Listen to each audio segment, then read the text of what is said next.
Bien, muy buenos días para todos. Les estamos dando la bienvenida a esta actividad de presentación de la nueva ley de empleo impulsada desde el Poder Ejecutivo. En esta mañana, organizada esta actividad desde la Sociedad Uruguaya de Gestión de Personas, conjuntamente con la Red de Empresas Inclusivas.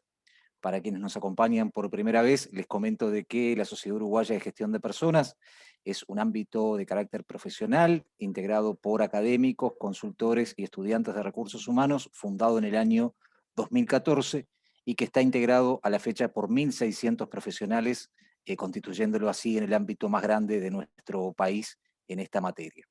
En cuanto a la Red de Empresas Inclusivas, es una organización fundada en el mes de marzo de este año, del cual participan las empresas que promueven e incentivan la inclusión laboral de personas con discapacidad en el ámbito de nuestro país, por lo cual también es un honor y un gusto recibir por primera vez a los diferentes ponentes, en particular al señor ministro de Trabajo, al señor director nacional de Empleo y al secretario nacional de Cuidados y Discapacidad, que sería la primera oportunidad en la cual compartimos un evento desde esta recientemente creada red de empresas inclusivas.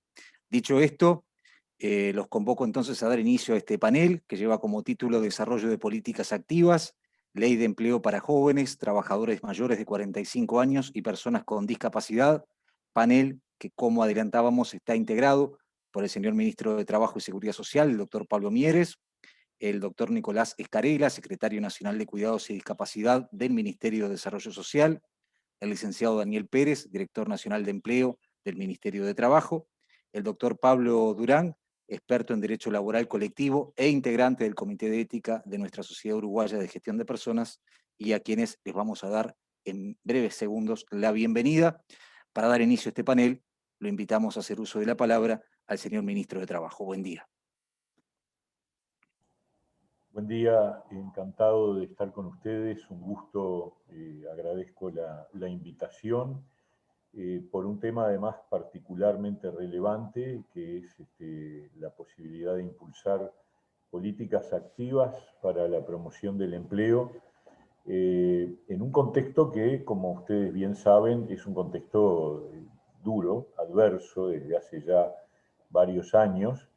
Y en ese sentido, mi intervención va a estar centrada fundamentalmente en el marco general de cómo está planteada la situación del empleo en el Uruguay, su última evolución en el tiempo de pandemia, de emergencia sanitaria, cómo van evolucionando esos indicadores y cuál es la estrategia que desde el Ministerio hemos impulsado y seguimos impulsando para revertir la situación.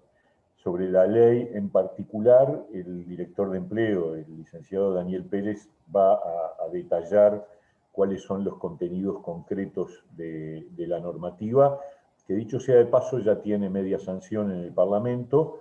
Ayer mantuvimos la reunión con la Comisión de Legislación del Trabajo de la Cámara de Diputados, que es la segunda Cámara que tiene que actuar, y hay una postura unánime del sistema político en apoyar este proyecto de ley. De hecho, en el Senado fue aprobado por unanimidad y ayer también se anunció que habría una postura unánime en la Cámara de Diputados. Por lo tanto, en pocas semanas este proyecto de ley se habrá convertido efectivamente en ley y para nosotros va a ser un instrumento muy útil y además un gran desafío, que efectivamente tenga el impacto que queremos que tenga, porque a veces una cosa es aprobar las leyes y otra cosa es la eficacia o los efectos que esta genera.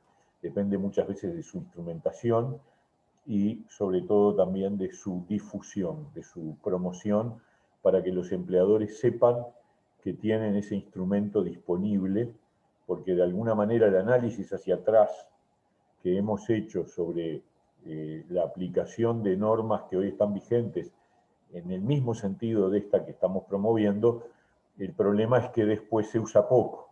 Y si se usa poco, no tiene impacto, y si no tiene impacto, no mueve la realidad, que es un poco el gran desafío que tenemos con este tipo de iniciativa legislativa. Pero entonces, Yo voy a hacer un raconto muy rápido de la evolución de la situación del empleo, tomando como referencia dos fuentes de datos. Una es la encuesta de hogares, que es la que mide el conjunto del mercado laboral, y otra es la evolución de los seguros de paro, que mide una mitad de la población económicamente activa, que es la que refiere al sistema formal privado dependiente, que es aproximadamente el 50% de la población económicamente activa. Entonces, rápidamente, nosotros hemos tenido una reducción de la población económicamente activa con respecto a lo que era previamente a la pandemia. Esa reducción tuvo un impacto brutal en abril del 20, la cifra era de 118.000 personas menos económicamente activas de las que había en el 2019. Luego eso se redujo sustancialmente hasta alcanzar en el promedio del año pasado unos 38.000 menos, y la situación actual de mayo del 21, todavía no tenemos los datos de junio de la encuesta de hogares, es de 20.000 menos. O sea, de un impacto muy fuerte de 118.000 personas menos económicamente activas, estamos ahora en 20.000 menos con respecto al dato de 2019. Eso significa una población económicamente activa equivalente al 60.7% del total, de la población total, y 1.000.000, o mejor dicho, de la población en edad de trabajar, y 1.766.000 personas en términos netos.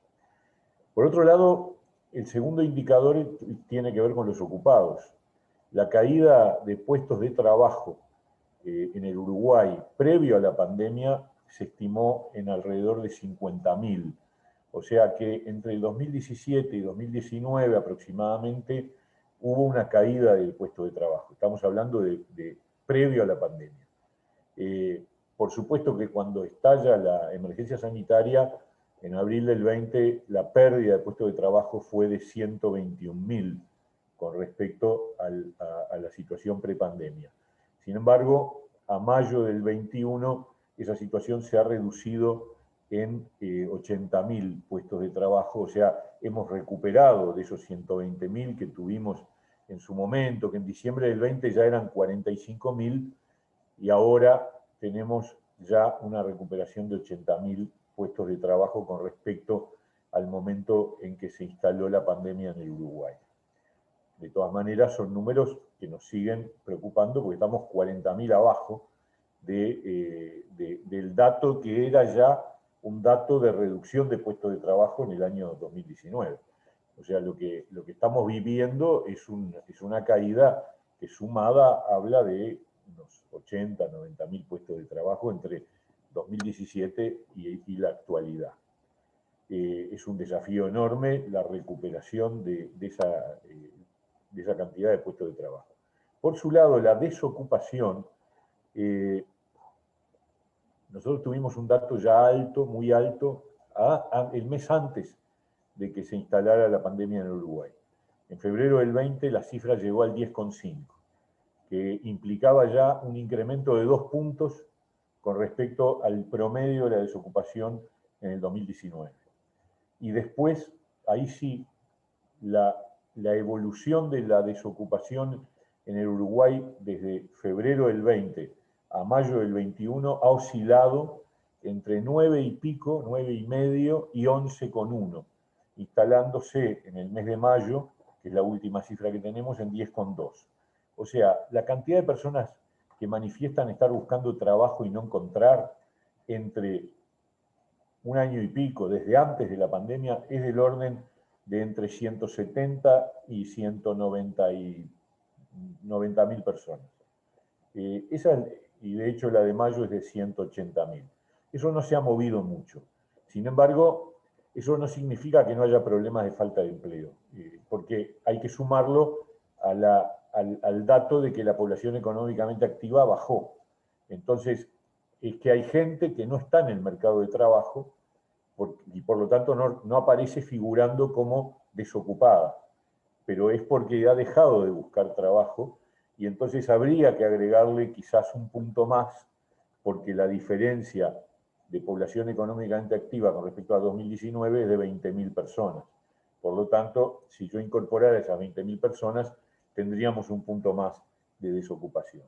Por supuesto, y acá entrando un poco en el tema de la vulnerabilidad, la desocupación es mucho mayor entre mujeres, 2 puntos promedio arriba que con respecto a los varones, y ni hablar de los jóvenes, que es 3 veces más, es el triple que la tasa de desocupación del total de la población. Y esto no, ninguna de estas dos cosas son efecto de la pandemia. Estas dos cosas vienen de antes, son estructurales, lamentablemente, en nuestro mercado de trabajo, y son de los desafíos que tenemos para resolver de larga data en el Uruguay.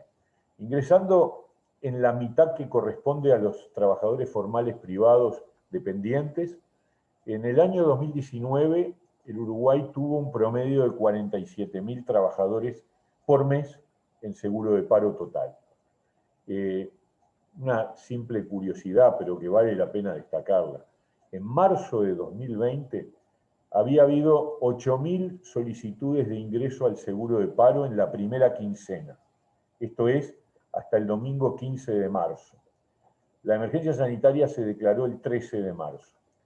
Entre el lunes 16 y el 31 de marzo, en una quincena, hubo 10 veces más solicitudes al seguro de paro. De 8.000 pasamos a 80.000. Eso realmente fue una explosión. Y en abril y mayo del 20 tuvimos la cifra récord histórica de 185.000 trabajadores en seguro de paro en cada uno de esos 2 meses. Luego tuvimos un proceso permanente, continuo y yo diría bastante intenso de recuperación, es decir, de reducción del seguro de paro, que se instaló en noviembre del año pasado en 77.000. Allí vino la ola que nos afectó de contagios, el freno de actividades, la restricción para la temporada turística, y entonces entre el noviembre del 20 y febrero del 21, la cifra de seguro de paro se congeló, se instaló en el entorno de los 77.000 trabajadores. Y en abril y mayo aumentó hasta llegar a 80.000. El dato último, el que tenemos ahora, el de junio, indica una recuperación otra vez, con unos 3.500 trabajadores menos en el seguro de paro, estamos en 76.700, y con una peculiaridad, que es que ha habido una importante reducción en el seguro de paro total, que ubica por primera vez desde que empezó la pandemia el total de trabajadores en seguro de paro total, esto es que no están trabajando para nada, está en 46.744, que es equivalente al promedio del 2019. Este es un dato auspicioso, interesante, pero hay que agregar que nosotros constituimos el seguro de paro parcial, y el seguro de paro parcial ha sido un instrumento muy importante de sostén a lo largo de todo este tiempo y está hoy en 29.000 trabajadores.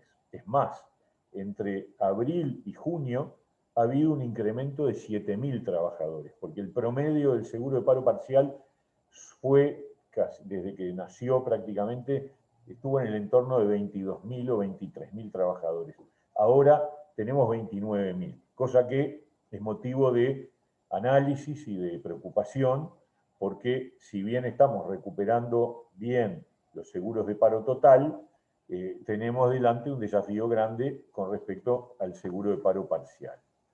En síntesis, nosotros desarrollamos durante todo este tiempo, desde que nos tocó actuar, primero una estrategia de contención. Ante el vendaval, ante la tormenta perfecta, lo importante era sostener los puestos de trabajo.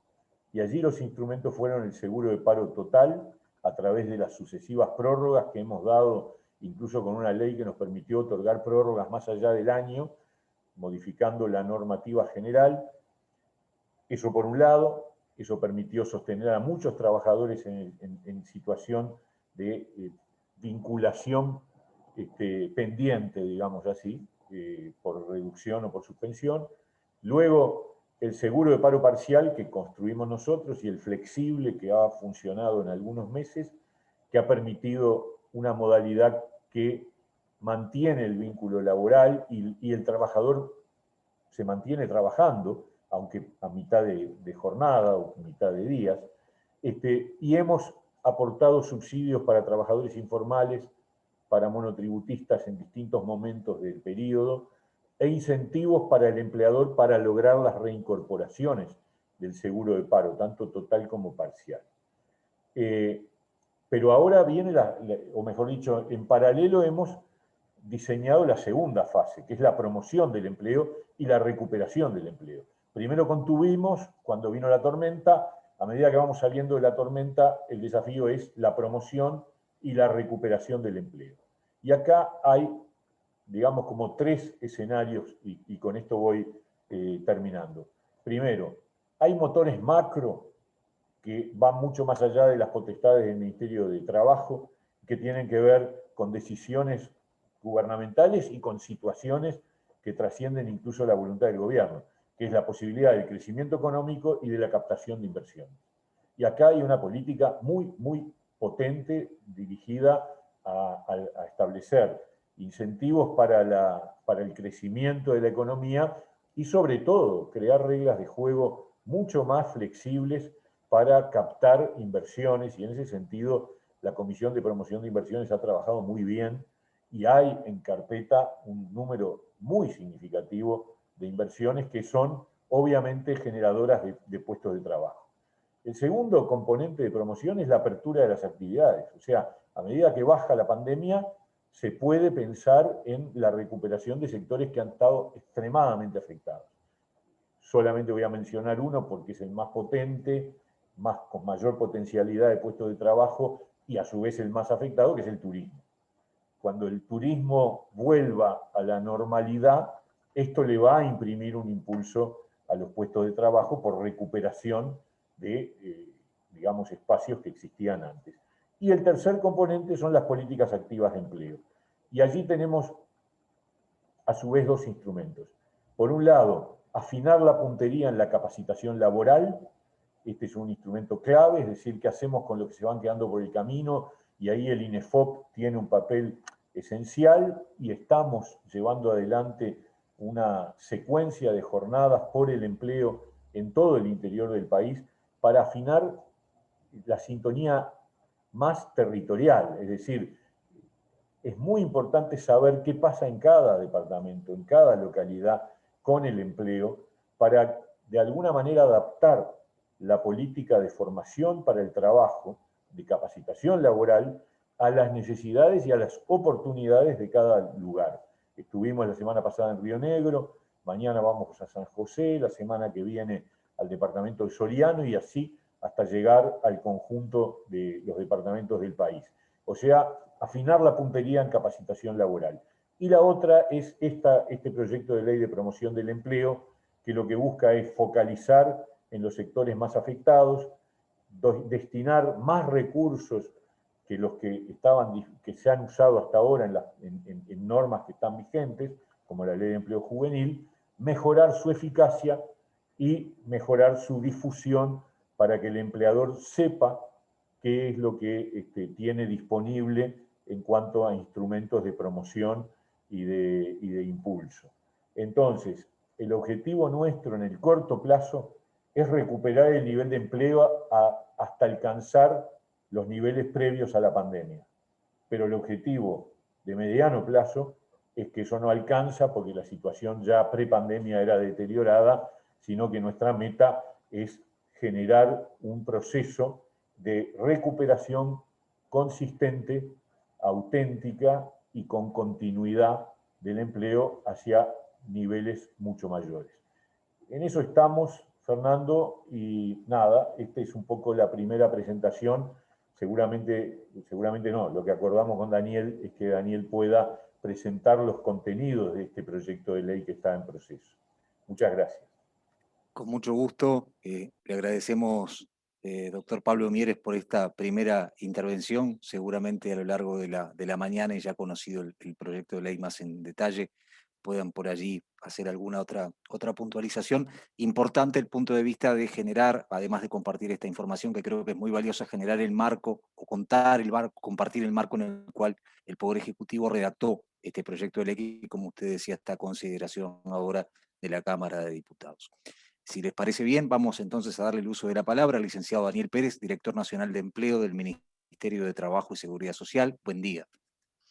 Buen día, un saludo a todas y a todos. En primer lugar, agradecer la invitación y también decir que es un placer para mí poder compartir esta mesa junto con el director de la Secretaría Nacional de Cuidados y Discapacidad, Nicolás Escarela, y también con el doctor Pablo Durán. El ministro dio muy bien un poco cuál es el panorama del empleo en el país y también un poco qué es lo que busca este proyecto de ley, que es un proyecto de ley de políticas activas de empleo. Como lo dice el título mismo del proyecto que se envió, lo que busca es fortalecer o mejorar las condiciones de empleabilidad de las poblaciones más vulnerables en el país en materia de lo que tiene que ver con el acceso al mercado de empleo y por tanto mejorar sus condiciones de empleabilidad. Lo que se busca por un lado es ordenar o mejorar algunos instrumentos que ya tiene el país. Hay que recordar que el país no está innovando en esto, sino que ya, por ejemplo, han habido dos leyes de promoción del empleo de jóvenes, leyes de empleo juvenil, o sea que ahí hay una historia que tiene el país, y acá lo que vamos es tomar aquellas cosas que son buenas, mantenerlas, hacer algunos cambios que nos parecen necesarios hacerlo y también establecer prioridades, ¿no? Y ese fue un poco el criterio. Y en las prioridades definimos claramente tres poblaciones. Uno, los jóvenes, que como decía muy bien el ministro, tienen una tasa de desempleo muy alta, el triple de la población general.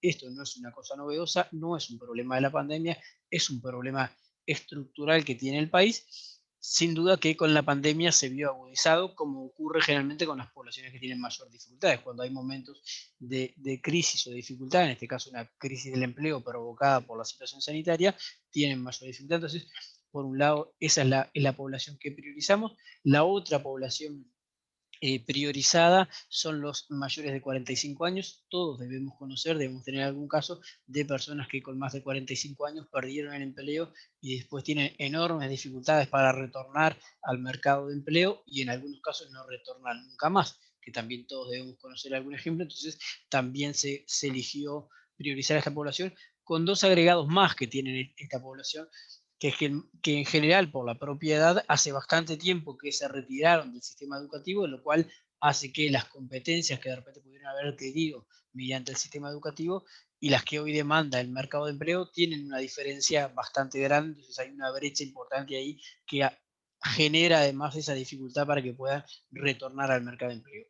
Y con una situación más que, si se quiere, agrava o hace que nosotros prestemos especial atención, que también por la edad es bastante probable que estas personas tengan responsabilidades familiares a su cargo, digamos, ¿no? Por quizás un muchacho que tenga 18 años todavía vive con sus padres, una persona que tiene 45 años o más seguro ya no vive con sus padres y además probablemente tenga hijos, en muchos casos hijos incluso menores de edad o niños, con lo cual tienen ese agregado en términos de responsabilidad. Y la tercer población que elegimos priorizar son las personas con discapacidad. Nuevamente, y sobre todo en este ámbito, no es necesario explicar cuáles son las dificultades que tienen las personas con discapacidad para acceder al mercado de empleo. De hecho, por eso ya hay incluso dos leyes anteriores a esta, una que ya tiene más de 10 años para el sector público y una que tiene algo más de 2 años para el sector privado en términos de establecer cuotas. Aquí lo que se busca es, bueno, fortalecer esas herramientas. Voy a pasar ahora a hacer un poco el raconto de cuáles son los beneficios que se plantean en términos de cada uno de los casos concretos. Voy a empezar lo que tiene que ver con los incentivos para la contratación de jóvenes, que está dirigido siempre entre personas que tengan a partir de los 15 años, con las autorizaciones correspondientes que el INAU tiene que hacer en caso de que no exista el no, y en un máximo de hasta 29 años. Y así hay diversos programas. El primero es el de subsidio temporal, que está vinculado a jóvenes que tengan larga duración en términos de desempleo, es decir, que tengan o 12 meses de desempleo continuo o 15 meses dentro de los 24 meses anteriores, y ahí lo que se establece es un subsidio máximo de 9.000 pesos mensuales para quienes además tengan responsabilidades familiares durante un plazo de 12 meses. Todos los subsidios para todos los programas tienen una duración máxima de 12 meses y todos se acreditan mediante el descontar obligaciones que tengan al BPS. Es decir, en ningún caso se le va a otorgar dinero a las empresas, sino que se les descuenta del crédito que tienen que pagar al BPS. Ese es el criterio general. Una segunda modalidad es el contrato de primera experiencia laboral. Este está dirigido a jóvenes entre 15 y 24 años, porque por los datos que tenemos del Instituto Nacional de Estadística, es justamente aquí donde está el fuerte de la dificultad que tienen los jóvenes para acceder al mercado de empleo y donde se concentra esta tasa de desempleo tan alta que, como decíamos, es del triple de la población general. Entonces pusimos el foco en ese caso. Allí lo que hicimos, se establecieron dos niveles de subsidio, un subsidio para los varones de 6.000 pesos mensuales durante un lapso de 12 meses, como decía, y en el caso de que se contrate a una joven mujer en primera experiencia laboral, ese subsidio es de 7.500 pesos mensuales.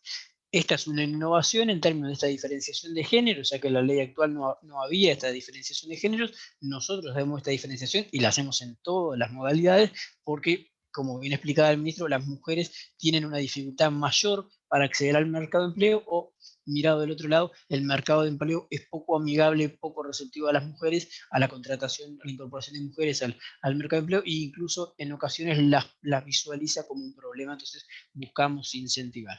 La segunda novedad en esta modalidad de primera experiencia laboral tiene que ver con que, pasado de esos 12 meses, si el muchacho, si la muchacha continúa en el puesto de trabajo, no en la empresa, porque puede evolucionar el puesto de trabajo, se exonera a la empresa contratante de los aportes patronales hasta que el chiquilín o la chiquilina cumplan 25 años. O sea, lo que buscamos acá es no solo incorporarlos al mercado de empleo, sino además fortalecer que se mantengan en el mercado de empleo. Es decir, si una persona contrata, por ejemplo, un joven que tenga 18 años, durante el primer año recibe este subsidio, durante los primeros 12 meses de 6.000 o 7.500, dependiendo de si es varón o mujer, y posteriormente queda exonerado de los aportes patronales hasta los 25 años, siempre y cuando lo mantenga en su plantilla, ¿no? Como entonces lo que busca es incentivar, y en ese sentido es una innovación también, como decía, de lo que es la ley actual.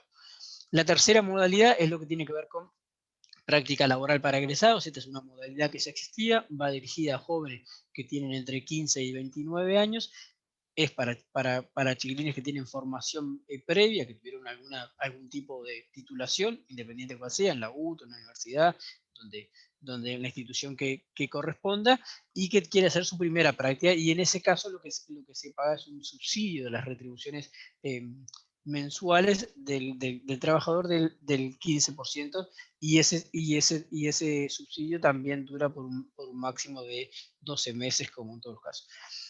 Otra modalidad que nosotros hemos mantenido, pero que si se quiere buscamos hacer alguna corrección más de tipo administrativo, es el trabajo protegido joven. El trabajo protegido joven va dirigido a la incorporación de jóvenes entre 15 y 29 años que estén en situación de desempleo y que pertenezcan a hogares que estén por debajo de la línea de pobreza. Anteriormente, el criterio que se utilizaba es el índice de carencias críticas, que no es un mal criterio, pero en la práctica lo que ocurría es que es muy difícil de obtener información de las personas porque no se tiene toda la información necesaria para cumplir con evaluar bien ese indicador, y muchas veces eran subsidiadas empresas que contrataban a personas que en realidad pertenecían a la clase media, ¿no? a hogares vulnerables, con lo cual se distorsionaba un poco el mecanismo, digamos, no estaba focalizado. Lo que buscamos con esto es poder focalizarlo más en jóvenes que pertenezcan a hogares que estén por debajo de la línea de pobreza, con el criterio que define el INE y que anualmente se actualiza. En este caso, el subsidio máximo puede ser de hasta el 80% de la retribución mensual del trabajador, con un tope del 80% de 2 salarios mínimos. Esto para el caso de las mujeres. En el caso de los varones, el máximo es del 60% de los salarios del trabajador. O sea que de vuelta está esta diferenciación. Si uno tiene en cuenta que el salario mínimo nacional está en 17.930 pesos, dos salarios mínimos serían aproximadamente 36.000 pesos, por lo tanto el subsidio máximo sería de unos 28.600 pesos mensuales durante 12 meses, siempre y cuando se contrate a un joven que pertenezca a un hogar que está por debajo de la línea de pobreza. O sea que aquí mantenemos un programa, lo que hacemos es ajustarlo en términos de poder focalizar para que vaya efectivamente a personas que sean vulnerables desde el punto de vista del nivel socioeconómico. La siguiente modalidad, el siguiente programa, es lo que tiene que ver con prácticas formativas. También esto son prácticas formativas remuneradas. Esto es una cosa que también ya estaba vigente y ahí se mantiene exactamente igual. Tiene es para quienes está estudiando y con una institución detrás educativa y que hace un convenio con una empresa para que puedan hacer una práctica remunerada que sea también parte del aprendizaje de los jóvenes en el marco de esa institución educativa. Aquí el salario mínimo establecido es del 75% del salario mínimo fijado para la categoría, y el subsidio que se da al empresario es del 50% de la retribución calculada sobre ese 75%, y además exige que tengan seguro del Banco de Seguro de Estado por parte de las empresas. Y después otra modalidad que ya estaba y que seguimos manteniendo es la primera experiencia laboral en el Estado. En ese caso está dirigido a jóvenes de 15 a 24 años, y aquí hay dos modalidades: una donde la propia institución vinculada con el Estado puede contratar jóvenes mediante los mecanismos de selección que hay, ya sea a través del INAU, de la ANEP, del MIDES, por ejemplo, que ofician como mecanismos de intermediación laboral. Y el otro es el programa Yo Estudio y Trabajo, que ya es conocido y que es muy bien evaluado tanto por los jóvenes como por las instituciones receptoras. En este caso está previsto un salario de 4 BPC para 30 horas semanales, y en el caso de que la persona contratada sea una mujer que tenga niños, que esté embarazada o que tenga niños menores de 2 años, en ese caso son 6 BPC por las 30 horas semanales. Estas son las 6 modalidades de contratación que hay en el marco de la política vinculada a jóvenes o el incentivo de contratación de jóvenes. Pasando a la segunda población, que como decimos tenía dificultades, que son los mayores de 45 años, que bueno, yo contaba de estas cuestiones de las dificultades que tienen de reingresar al mercado de empleo. Allí se definió dos modalidades también que hacen nuevamente priorizaciones. Es de vuelta una contratación para personas que estén en situación de desempleo por un periodo continuo mayor a 12 meses o discontinuo de 15 meses en los últimos 2 años. Entonces es el público al que está dirigido, y de vuelta tenemos como escalones o niveles distintos según la persona que sea contratada. En el caso de que la empresa contrate un varón mayor de 45 años en situación de desempleo prolongado, tiene un subsidio de 7.000 pesos mensuales durante 12 meses. En el caso de que se contrate una mujer, son 8.000 pesos mensuales durante 12 meses. Y en el caso de que la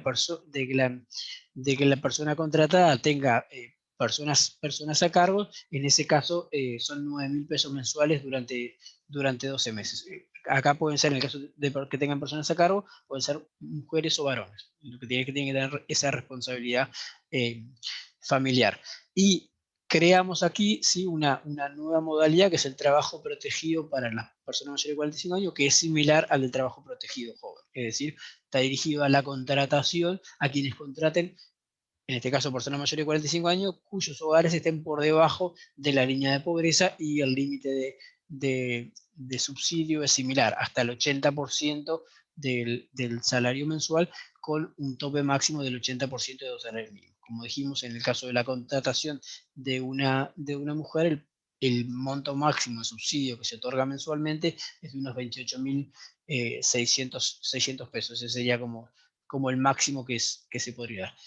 Y el tercer grupo poblacional que nosotros decidimos priorizar es justamente las personas que se encuentran en situación de discapacidad. Aquí nosotros no tocamos ni eliminamos ninguna de las leyes anteriores, o sea que las leyes anteriores están vigentes. Lo que buscamos acá es potenciar, incentivar más a las empresas a que incorporen personas con discapacidad, es decir, generamos un instrumento nuevo, el cual entendemos que es más potente que los anteriores, o en todo caso puede agregar una variable más para que puedan incorporar personas. Acá no hay limitación en términos de cantidad de personas que tenga la empresa, o sea, una empresa que tenga una persona puede contratar y recibir el subsidio. Si contrata a una persona con discapacidad, no hay ningún tope, digamos, hacia abajo, cualquiera puede ser, y los subsidios son de 7.000 pesos cuando se contrata a un varón en situación de discapacidad durante un plazo de 12 meses,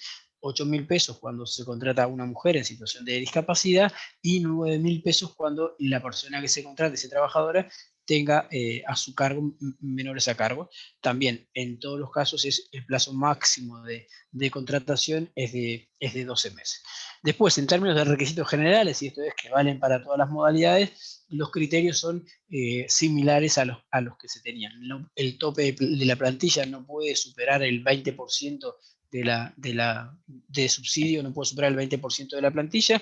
Esto es, si una empresa tiene 10 empleados en plantilla, y cuando decimos esto es lo que se conoce en el BPS por el vínculo funcional 12, para decirlo más claramente, que le paga todo el salario de la empresa, puede contratar hasta 2 personas de cualquiera de estas categorías de modo subsidiado. Eso es una cosa que está así. Tiene que estar al día con las contribuciones al BPS, a la DGI. Eso es una cosa así. No debe registrar ni despido ni envíos al seguro de paro en los últimos 90 días. Acá lo que se busca sobre todo controlar, y es lo que prestamos atención, una empresa puede pedir excepción, eso ya está previsto en la ley para estos casos, es que lo que no haya es una suplantación de personal, es decir, que no cambie una persona a la cual le pago todo el salario por tener una persona que tenga un subsidio, porque lo que se busca con esto es fomentar la contratación, es decir, que las empresas generen empleo nuevo.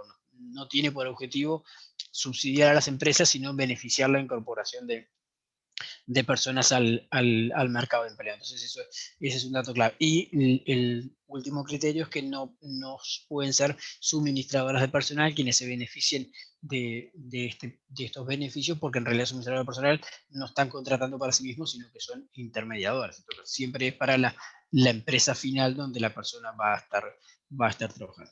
Ese es un poco el resumen de cuáles son las distintas modalidades de esta ley de políticas de actividad de empleo, que, como decía el ministro, ya tiene media sanción en el Senado.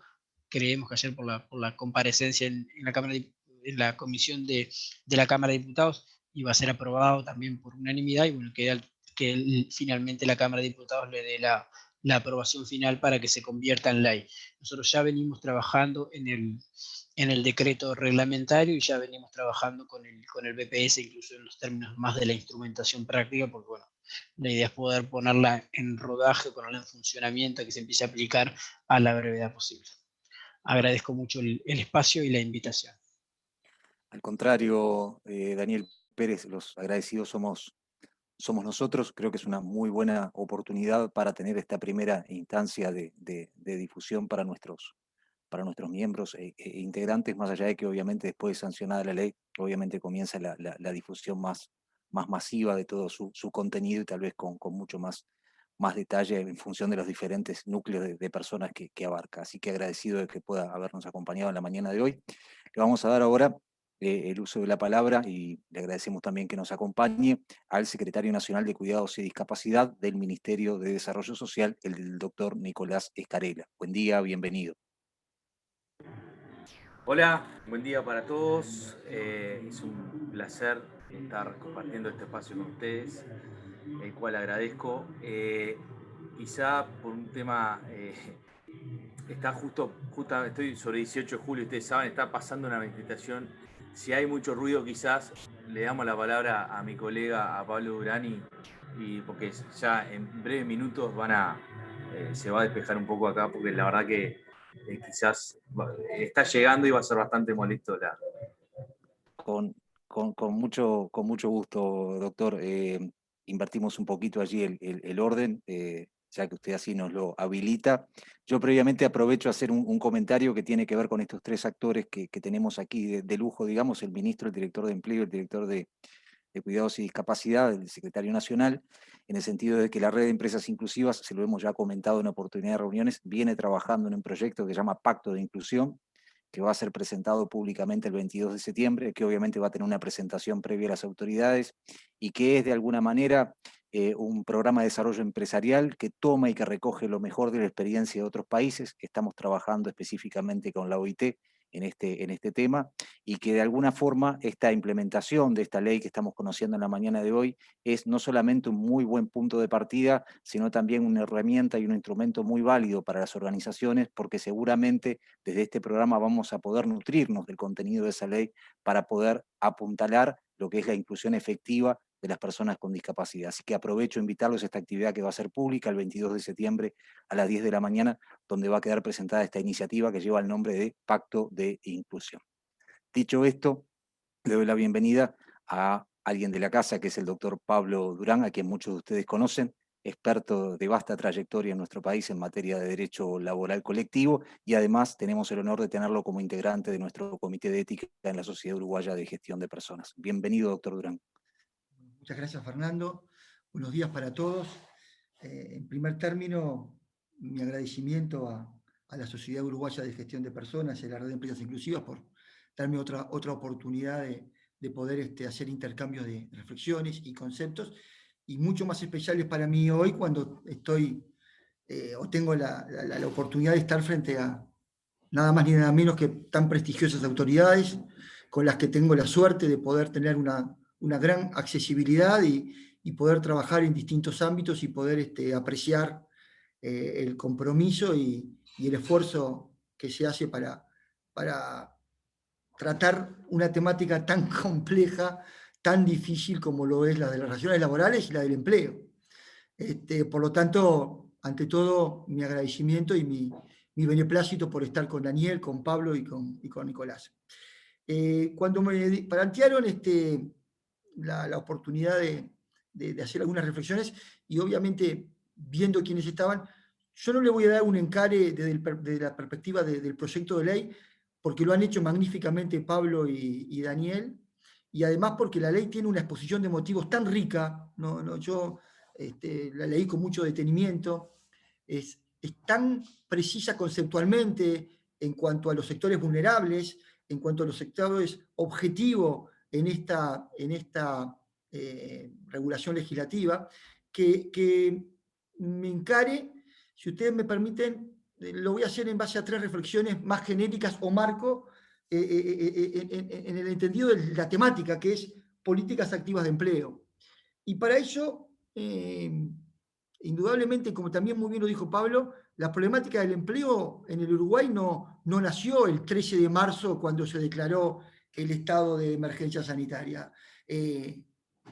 Hay estudios que establecen claramente los picos que tuvimos en nuestra economía en el 2004-2005 y cómo luego se vino en un enlentecimiento hasta que llegamos a los guarismos que Pablo se refirió y no los voy a aburrir.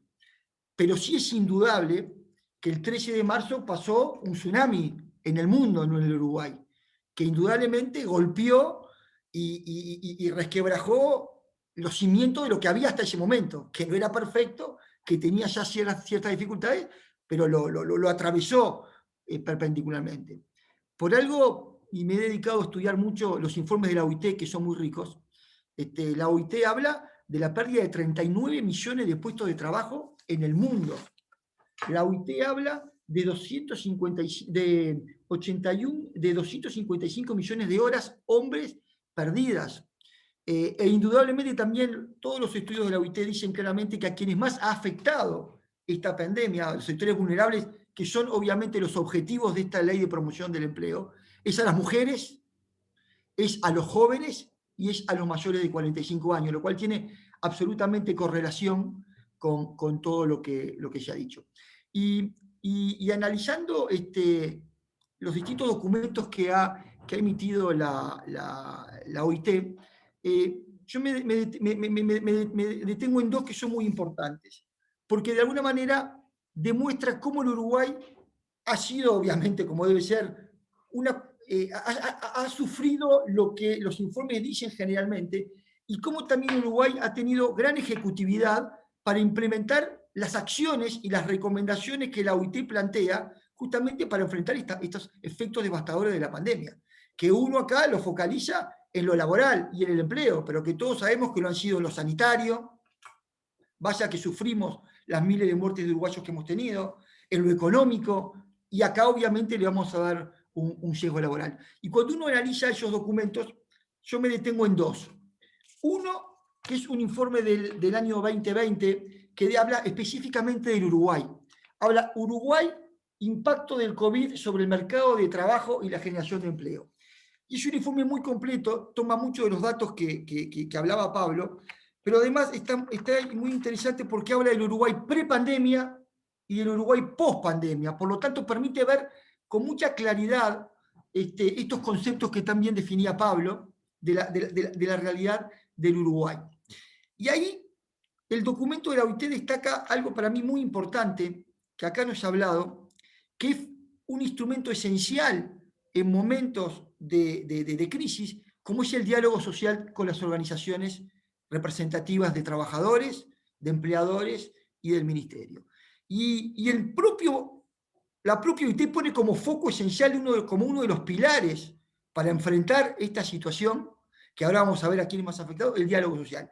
Y ahí me quiero detener, porque si algo ha tenido gala esta administración, es la jerarquización que se ha dado al mismo y algo que no se ha valorado en sus justos términos, como el gran pacto nacional que se dio en el convenio Puente de julio del 2019, cuando se logró que todos los actores sociales nos alineáramos a través de unas pautas que tuvieron nada más y nada menos que cambiar una modalidad de convocatoria de Consejo de Salarios que se desarrolló durante más de 15 años, sin aperturas de grupos y con pautas muy acotadas a ese momento. Pero no solamente quiero resaltar eso, también en el ámbito del Consejo Superior Tripartito se creó una comisión cuyo título era para la creación y sustentabilidad de las empresas y creación del empleo. O comisión tripartita integrada por representantes del PIT, por representantes de las cámaras y del ministerio, donde cada uno de los actores sociales presentamos insumos, el ministerio también hizo suyos, y de ahí surgieron una cantidad de baterías de promoción del empleo, de incentivos fiscales, no solamente para las empresas que traían personal que estaba en el seguro de paro, sino para aquellos que contrataban personas nuevas, que eran créditos fiscales que se descontaban de las aportaciones mensuales que hacían las empresas, leyes de facilidad para el reperfilamiento de las deudas, y también hubieron muchas normas de protección del empleo y de la salud de los trabajadores, que es fundamental, como fueron las normas del adelantamiento de licencia, como fue la exhortación al teletrabajo, que creo que fue algo que, si bien ya existía en el Uruguay, vino para instalarse, ¿no? Yo creo que el teletrabajo, no solamente en la función pública, sino en la función privada, ha sido uno de los grandes experiencias nuevas que en lo personal uno ha vivido, porque ahora sí le ha tocado vivir cotidianamente con el teletrabajo y ha venido para quedarse. Como también lo fue indudablemente el seguro de paro parcial, esa creación inmediata que se tuvo en el 2020, que permitió la compatibilidad entre trabajo y empleo, que era lo que las empresas necesitaban para ir acompañando la perilla del movimiento de la nueva actividad. Un seguro de paro que llegó a tener 200.000 personas en su pico más alto, cuando en la pre-pandemia el tope máximo ya ha sido de 40.000, 40 y pico mil trabajadores. Creo que eso demuestra la bonomía del instrumento. Y cuando además uno viene siguiendo todos los informes que hace mensualmente el Ministerio, la reactivación está comenzando y los seguros de paro permitieron justamente eso, no transformar suspensiones del trabajo que el aislamiento social y la falta de circulación provocaban en pérdida de puestos de trabajo, demuestra claramente la bonanza del instrumento, porque si no esa gente hubiera perdido el trabajo. Y hoy, con el paso del tiempo, vuelve a su trabajo. Entonces, eso también creo que es muy, muy, muy importante destacar la importancia y la herramienta que fue el seguro de desempleo parcial. Y analizando este documento específico del Uruguay, la OIT grafica e impulsa cómo el Uruguay sostuvo o planeó la sostenibilidad del empleo en base a cuatro pilares fundamentales que fueron estimular la economía y el empleo mediante políticas fiscales activas, y préstamos y ayuda financiera a distintos servicios y empresas. También ha habido una accesibilidad para los préstamos para poder paliar la pandemia. El segundo pilar fue apoyar a las empresas y al empleo mediante estos instrumentos que hablábamos. También la protección de la seguridad de los trabajadores en los lugares de trabajo, reforzando las medidas de seguridad. Se trabajó muchísimo en los protocolos con el COVID a través de la inspección de trabajo, y es fundamental en momento de pandemia generar justamente eso, protocolos de seguridad que generen condiciones de trabajo seguras para evitar justamente que la infección y el contagio devaste aún más a las empresas y a los trabajadores. Y también se ha trabajado mucho porque es incontrovertible que las situaciones de pandemia potencian las situaciones de discriminación y de acoso laboral, y también sabemos que se ha trabajado muchísimo en políticas muy activas tendiente a todo eso. Y el segundo documento, o sea, este documento lo recomiendo porque habla y tiene una fotografía muy importante del Uruguay, de lo que pasó, muchos de los conceptos que dijo Pablo, pero va en línea con todo lo que se ha hecho. Y el otro documento al que me quiero referir, que es muy reciente, es del 17 de junio del 2021, que está ahora sí vinculado a la temática en cuestión. Es una resolución que hizo la Confederación General de la Organización del Trabajo relativa al llamamiento mundial con respecto a las acciones que deben implementar los países para la recuperación del empleo de las personas que lo han padecido por la crisis causada por el COVID. O sea, si bien acá está focalizado en el COVID, pero en definitiva estamos hablando de las políticas que la OIT incentiva que se deben ejecutar para crear empleo. Obviamente que el proyecto de ley que nos convoca es mucho más amplio que el tema del COVID, pero creo que esto va, y van a ver por qué quiero llegar, porque va muy en línea, y acá me voy a detener para no aburrirlos, con las políticas que está desarrollando el Poder Ejecutivo. Y este documento habla que el crecimiento económico y empleo inclusivo se debe verificar a través de proveer una recuperación de empleo y de trabajo decente para todos, o sea, generar empleo. Acá todos somos conscientes de que si no se genera empleo, todas estas otras medidas son complementarias, pero el verdadero motivo o el verdadero motor que genera la reactivación de la economía y del trabajo es crear empleo. Por eso todos los programas de obra pública, todos los programas de contratación y priorizar la contratación de trabajadores nacionales que se hace, creo que son medidas muy atinadas para la reactivación del empleo. El incentivo de las políticas públicas y privadas de obra es fundamental, y vaya que con Pablo sí hemos hablado que el tema de la construcción es uno de los instrumentos más importantes que hay en el Uruguay para generar empleo, ¿no? Y lo vemos claramente con algunos emprendimientos muy importantes que hay en el Uruguay. También habla la OIT de ofrecer incentivo a los empleadores para que mantengan a los trabajadores en el empleo, lo que hablábamos hoy que fue creado en el Uruguay, o obviamente los incentivos tributarios para la accesibilidad de la creación de nuevos empleos. Todo lo que Daniel claramente delineó y que está claramente formateado en las distintas tipologías contractuales que prevé el proyecto de ley, que por suerte va a tener una pronta aprobación, que apunta claramente a discapacitados, mujeres, menores y mayores de 45. También es un momento, dice la OIT, de aprovechar las transformaciones tecnológicas y toda la modernidad que hoy se está dando. Creo que también es un tema que la pandemia y el mundo nos ha demostrado. Hoy, cómo se trabaja de otra manera, cómo se flexibilizan las condiciones de trabajo, no la rigidez del contrato tipo 44, 48 horas semanales, media hora de descanso entre la cuarta y la quinta hora. Creo que la pandemia también nos ha demostrado que hay otras formas de trabajar, que hay otras formas mucho más flexibles de trabajar para compatibilizar empleo y vida personal y vida familiar, que al no ser tan rígido también genera beneplácitos para las empresas. Yo, en las empresas que uno está vinculado, he tenido valoraciones de todo tipo y color con respecto al teletrabajo, pero la incidencia más importante que ha tenido es en el ausentismo.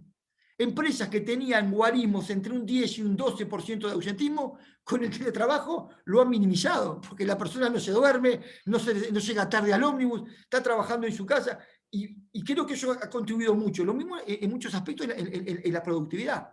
Yo creo fervientemente, con mi experiencia, que la mixtura entre presencialidad y teletrabajo es un sistema muy importante. Pero esto está expresamente planteado en los postulados, que no digo yo, que los plantea la OIT.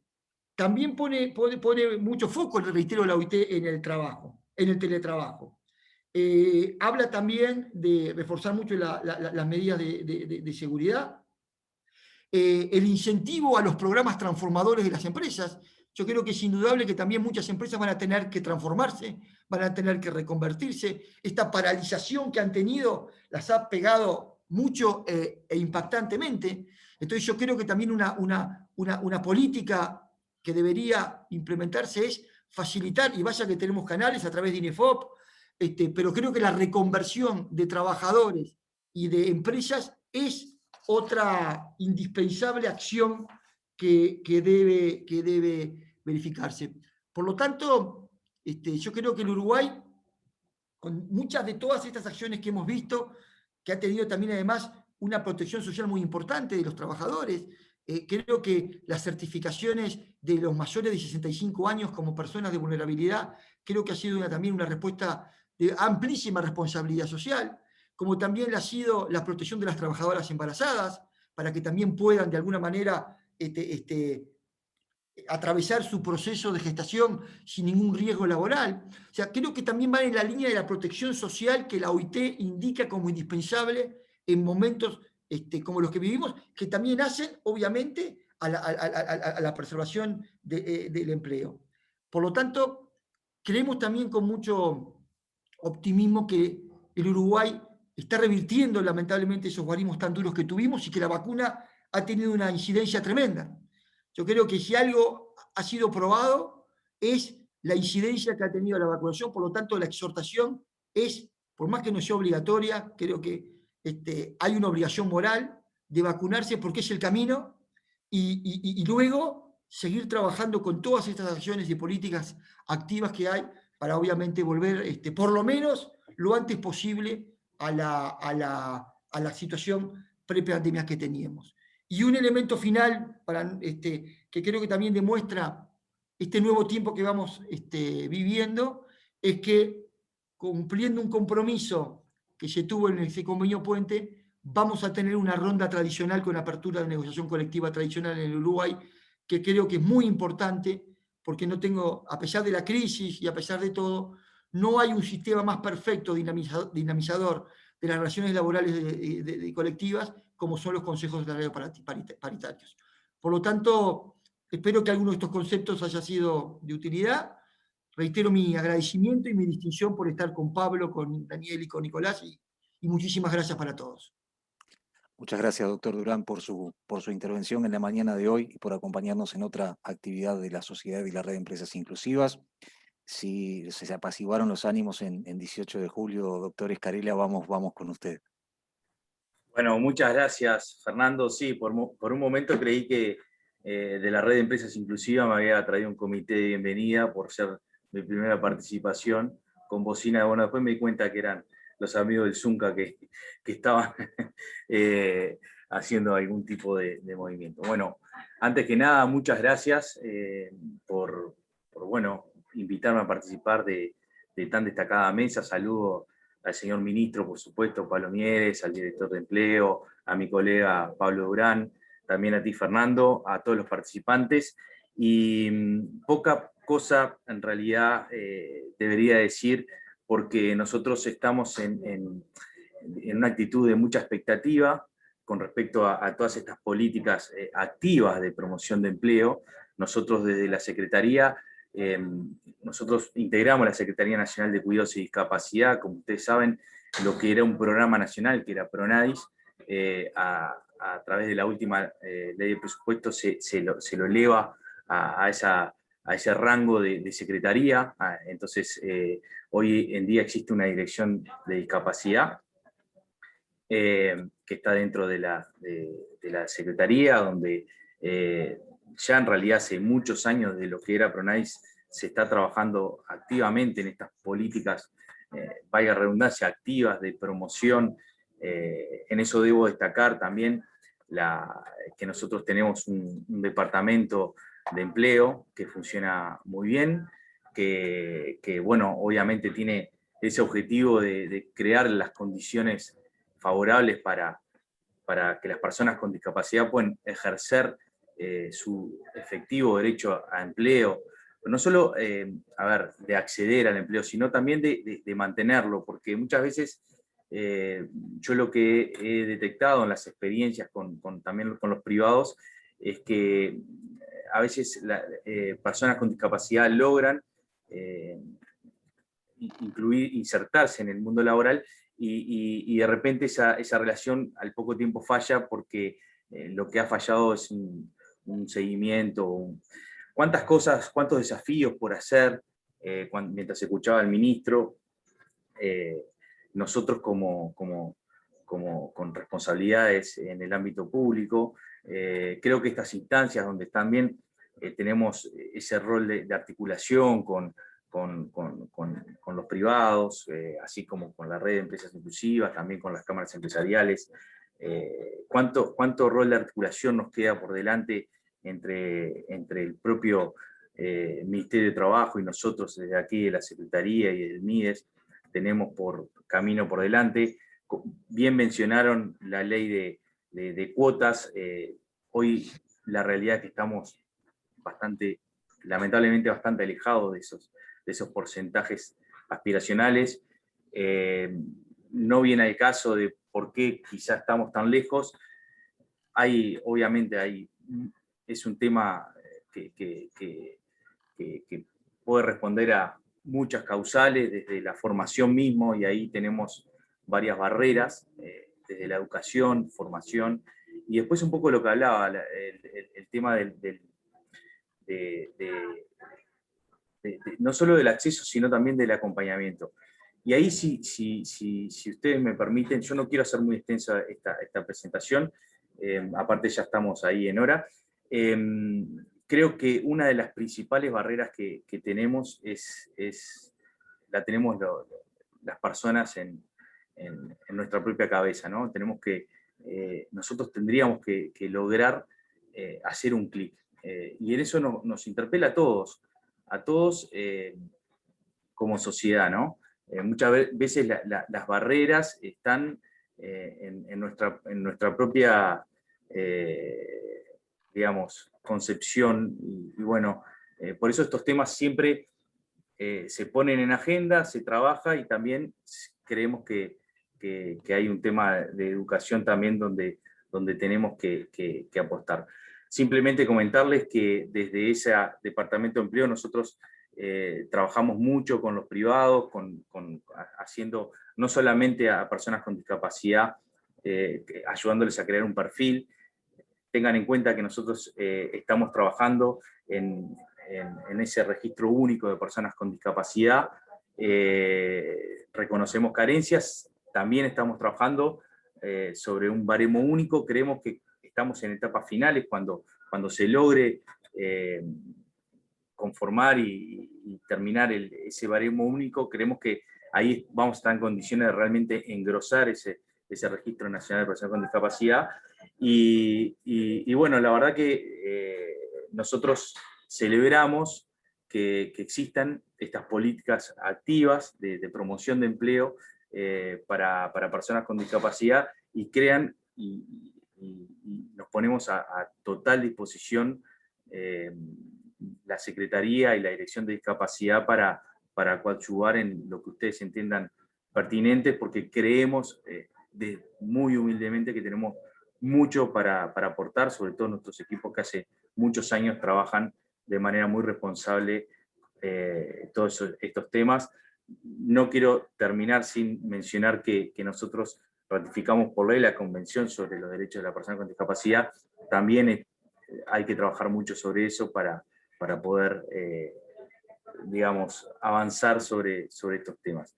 Así que la última reflexión, el ministro hablaba de que venía con pronósticos muy alentadores, de la etapa de la ley, que ya tendría media sanción, pero también mencionaba que después viene otra etapa, y en la cual también tenemos que trabajar mucho, que es en la promoción y en la difusión.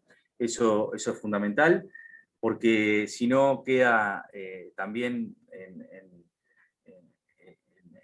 en un marco normativo muy casi teórico, por llamarlo de alguna manera. Podemos jactarnos de que tenemos una ley de promoción, pero luego en la práctica es donde realmente vamos a saber si hemos logrado avanzar en estos temas o no. Así que desde la Secretaría también nos ponemos a disposición para todos esos temas. No quiero robar más tiempo. Gracias, Fernando, por esta invitación y invitarme a participar de tan destacado panel. Y bueno, por acá lo dejaría. Muchas gracias. Gracias a ti, Nicolás Escarella, por acompañarnos. Celebro estas instancias y hago una puntualización que creo que corresponde y es de orden hacerlo público, agradecerle a usted en nombre del Ministerio de Desarrollo Social, de la Secretaría de Cuidados, a la directora también de Discapacidad, a la doctora Karen Sass, porque evidentemente en este relacionamiento, en esta articulación público-privado, ustedes, desde el mismo día de la asunción de estas nuevas autoridades y de esta Secretaría, han abierto las puertas de ese ministerio a encontrar no solamente puntos de acuerdo, sino también de trabajo conjunto con la red de empresas inclusivas y con la Sociedad Uruguaya de Gestión de Personas, por lo cual lo valoramos especialmente y corresponde así decirlo y destacarlo públicamente en la mañana de hoy. Yo no me quiero extender más, pero hay 2 o 3 preguntitas que si el licenciado Pérez está de acuerdo, se las traslado, son muy breves, y después cerraría el doctor Pablo Mieres ya la actividad. Por allí hay varios agradecimientos a todos los panelistas, y en particular a Daniel Pérez y al ministro por la exposición y la claridad.